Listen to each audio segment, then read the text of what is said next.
You only live once. That is how I justified all the consumption of my life. My parents would chastise me for spending too much money, but I say, just because you didn't live your life to the fullest, why shouldn't I? But I was wrong. Buying all these things didn't bring me the happiness I wanted. It just left a lot of random objects gathering dust around my house. See, I thought I wanted to play guitar, but honestly I can't remember the last time I sat down to practice. It's probably been years, so why did I even buy this to begin with? And that is why I decided to give frugality a try. Frugality is not everyone's cup of tea. To some people, being frugal sounds like being a cheapskate party pooper.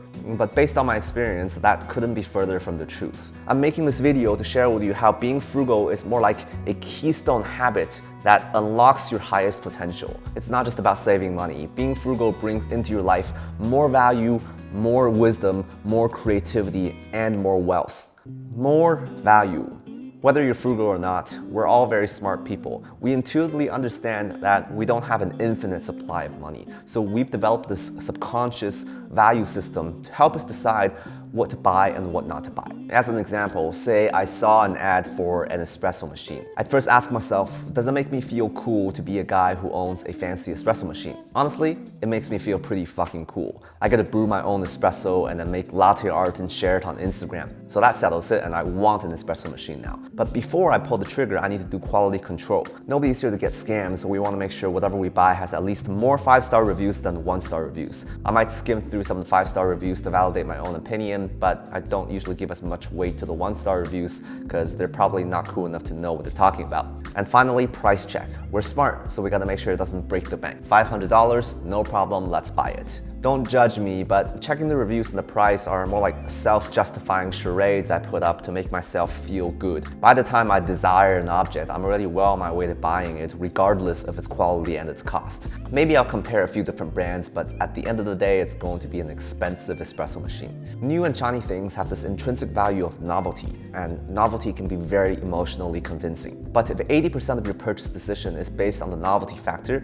you're going to be in big trouble. Novelty fades. Novelty always fades, and it fades very fast. It's very easy to get trapped in the cycle of blowing your money on newer and harder things. What frugality taught me is that there are many other values a purchase can be assessed by. Durability, how long an object lasts. Usage, how often are you going to be using it as a part of your lifestyle, or is it mostly going to be gathering dust? When we get too attached to acquiring novelty in life, we're sweeping all this real value under the rug in exchange for a depreciating feeling. Worse yet, novelty doesn't even actually make you cool. This is a story from a book I read called Psychology of Money. So this rich guy drives a Ferrari up to a hotel valet. The valet sees the guy come out of his car, and his first thought was, wow, I would be so cool if I owned that car. The guy didn't even matter. The car was much more impressive than the guy himself. So forget about being cool. You'll get much more value out of your purchases if you're honest with yourself. Going back to my espresso machine, do I enjoy making coffee? Would I still be using it years down the line to make coffee for myself every morning if nobody ever came over to see it and I wasn't allowed to post my latte art on Instagram? How long will this machine last, and how much work is required to maintain it, and do I have the capacity to do that? When you get the answers to all these questions and you're happy with the answers, then you've made a frugal purchase with maximum value. More wisdom.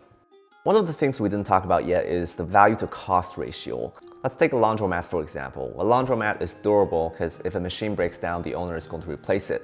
It also brings me enjoyment because I like wearing clean clothes, and that's not likely to change anytime soon. It also saves me time from doing laundry, which I honestly don't like to do. But it is expensive. $20 for a wash and fold, or maybe even more depending on the weight of your load. $10 to iron a single shirt.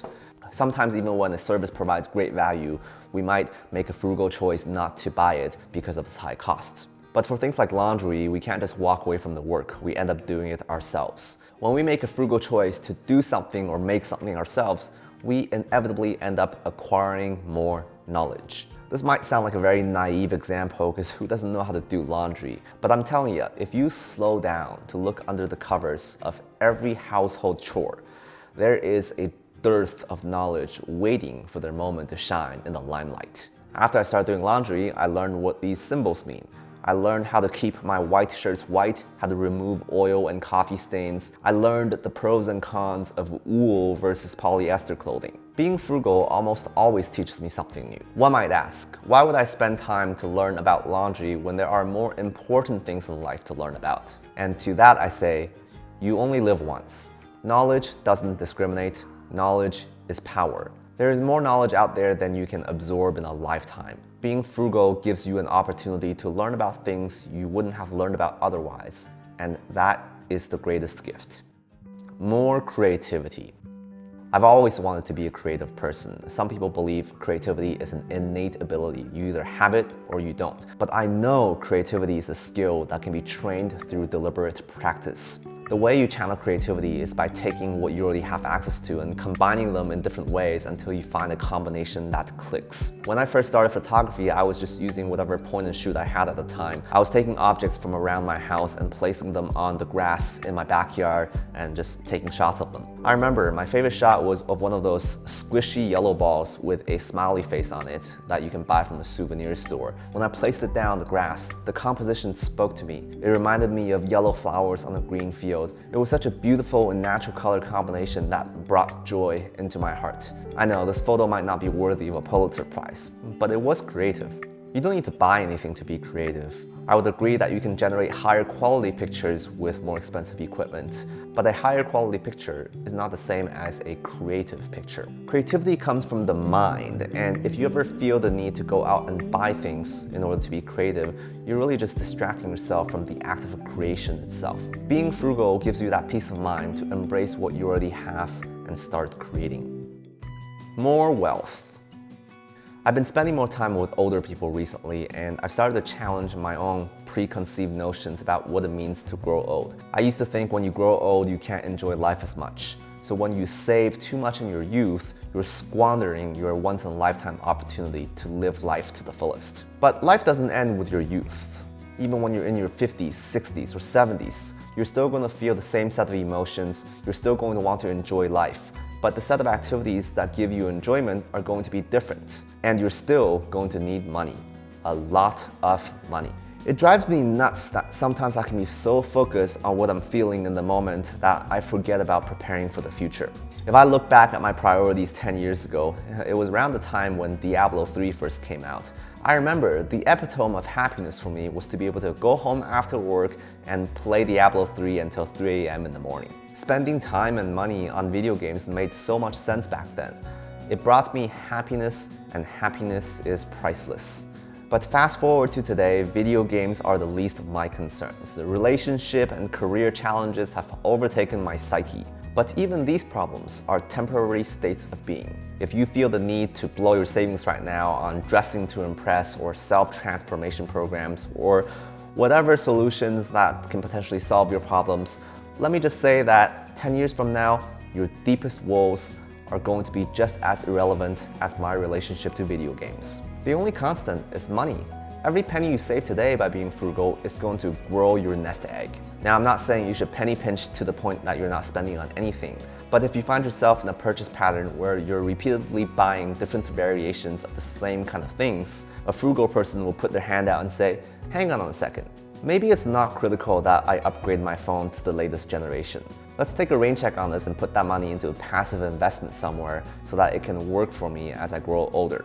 If you still want that phone upgrade, you can still have it next year, and it's going to be an even better phone upgrade.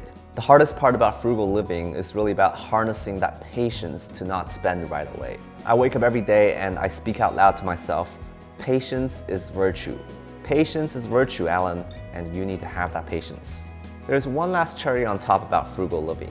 That is, you get to be more environmentally friendly by consuming less resources. I acknowledge that this is not everyone's cup of tea, but just like how you only live once, our Earth only lives once, and we are destroying our own habitat at an unprecedented pace.